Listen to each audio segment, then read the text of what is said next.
So, good morning, dear children. Today I am here with a new topic of our discussion. That is, in our previous classes, we were concentrating on various types of database model constraints, isn't it? So, we have learned the concept of primary key attribute. We have learned the concept super key, candidate key, then key, simple key, primary key. Now, in our next topic, the important constraint that we are going to discuss in today's class is about null value constraint, and this also carries a lots of importance whenever we are considering any relational database management system RDBMS models. Okay, so here what actually is a null value constant? First of all, we will learn what actually is a null value constant by means of an employee relation which is there in front of you. I have shown in front of you by means of a table, followed by an example or a syntax, an example of how to insert null value in our table creation query. Suppose we are going to create a table for this employee relation. Now, how we can insert null value in its attribute? So, how we can insert the restriction of null value, not null constraint in our create table query. Okay, so first of all, let us see what is a null value constant. Now, in a particular relation, there are certain attributes which cannot have a null value in a relation. Suppose this is an employee relation. I have considered a relation by means of table, as we already know that a table in a relational model is also known as a relation. Correct? So, here this is an employee relation. Now, here in this employee relation, 5 attributes are there or 5 fields are there. See, the first attribute is name, second attribute is employee ID, third attribute is gender, fourth attribute is salary, and the fifth attribute is DOB or date of birth. Okay. Now here, see, in case of any organization, each and every employee will be assigned a unique employee ID, correct? Which will be different from the employee IDs of other peoples or other employees. So, since this is an primary key, employee ID is a primary key, so there is one method by means of which we can represent a primary key in a relation, that is underline that particular attribute value. So simply you place an underline below employee ID because it acts as a primary key, so we are placing underline.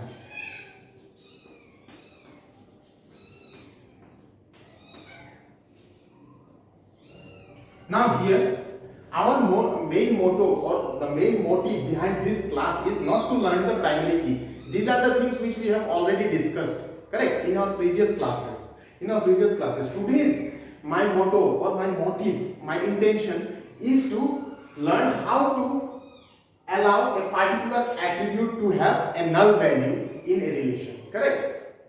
So there are certain attributes which cannot have a null value. As I said earlier, certain attributes will be there in a particular relation which cannot be assigned a party, especially null values.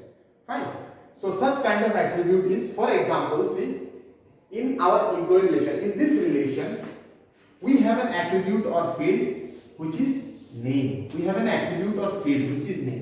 Remember one thing, if an employee is working in an organization, then obviously he or she might be having a name of himself or herself, correct? He or she might be having a name. If he or she is assigned an employee ID, that means what? He or she should also be having a name, correct? So in this name field, we cannot leave this field as a blank, or we cannot insert any null value here. Okay, this name field cannot have a null value. Name attribute or field cannot have a null value. Instead, it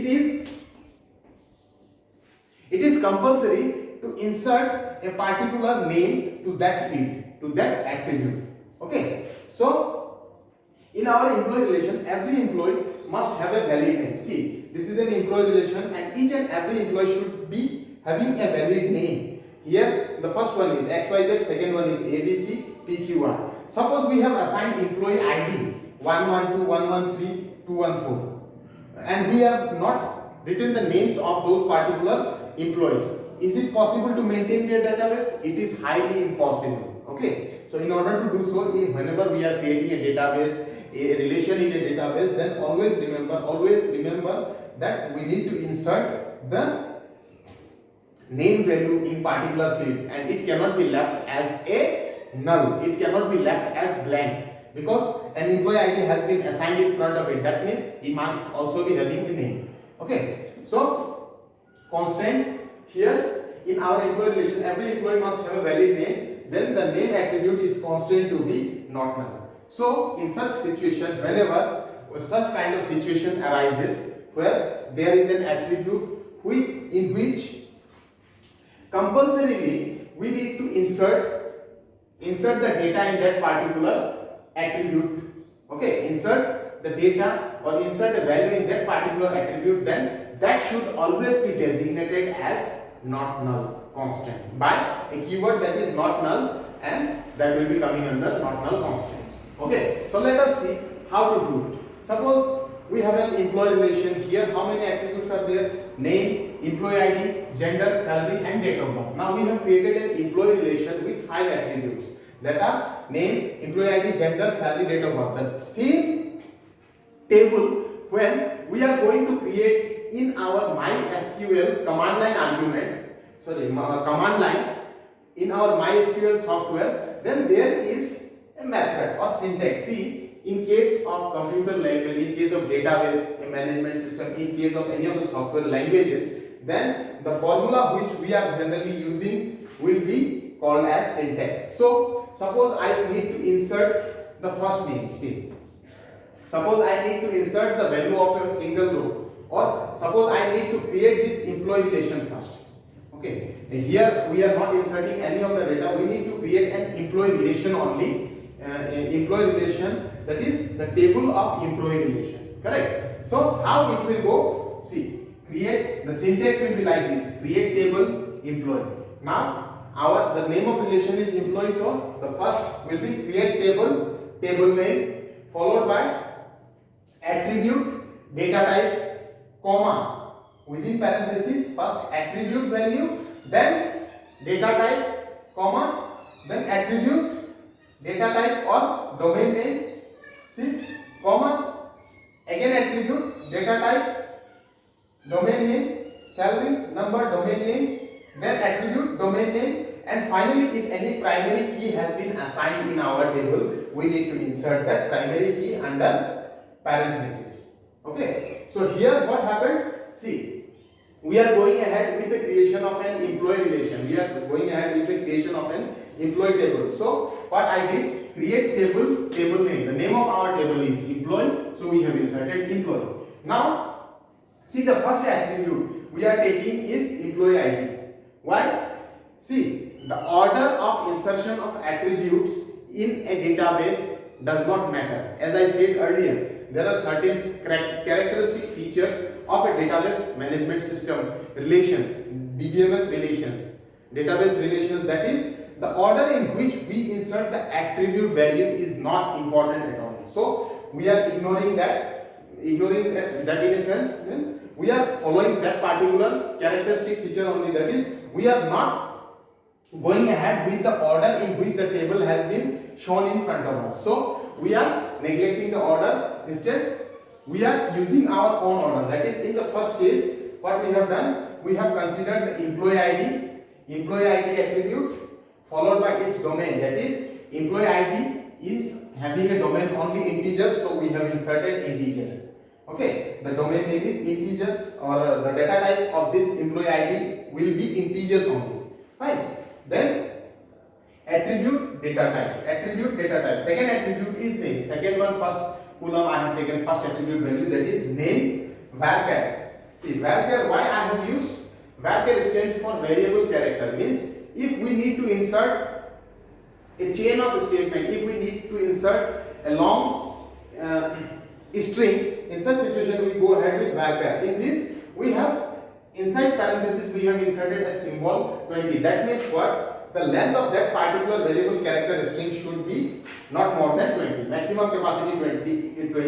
It should be below 20, and in between those attributes, in between those tuples, we can also insert blank spaces. Okay, and here see, as I said earlier, the name attribute cannot have a null value. Correct? Since we are applying null value constant, so as we have already discussed, that is, whenever an employee is working in a particular organization, then he cannot have a name field which is empty. So here we are inserting the not null constant.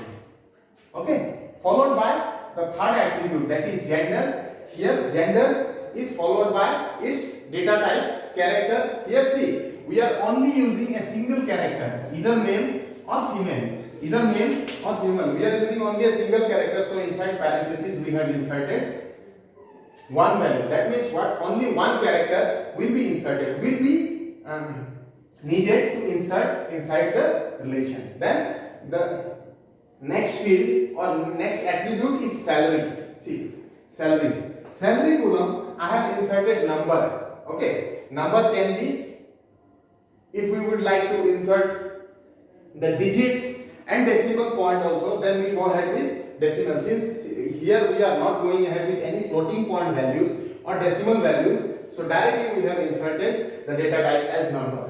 Okay, it will accept all the numbers. Now fourth category is date of birth. Date of birth. Under date of birth attribute, see, one thing yesterday I discussed in our Google Meet session, that date of birth is having a domain date, or the data type of DOB attribute should always be a date function. Correct? Date function. That date function will always be in the format of DD, MM, YY, YY.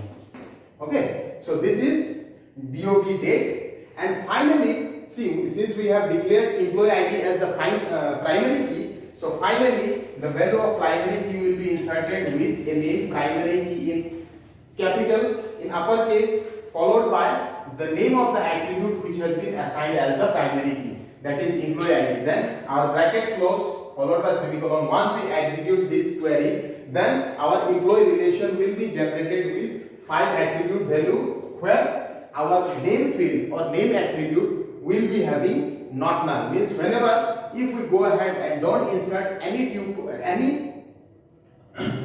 tuple or any values in the name field, it will not get executed. Means once this table is created, once this table is generated by us, then we should always remember that if we leave the name field as blank, it will throw us error. Okay, so this is all about null value constants. Thank you.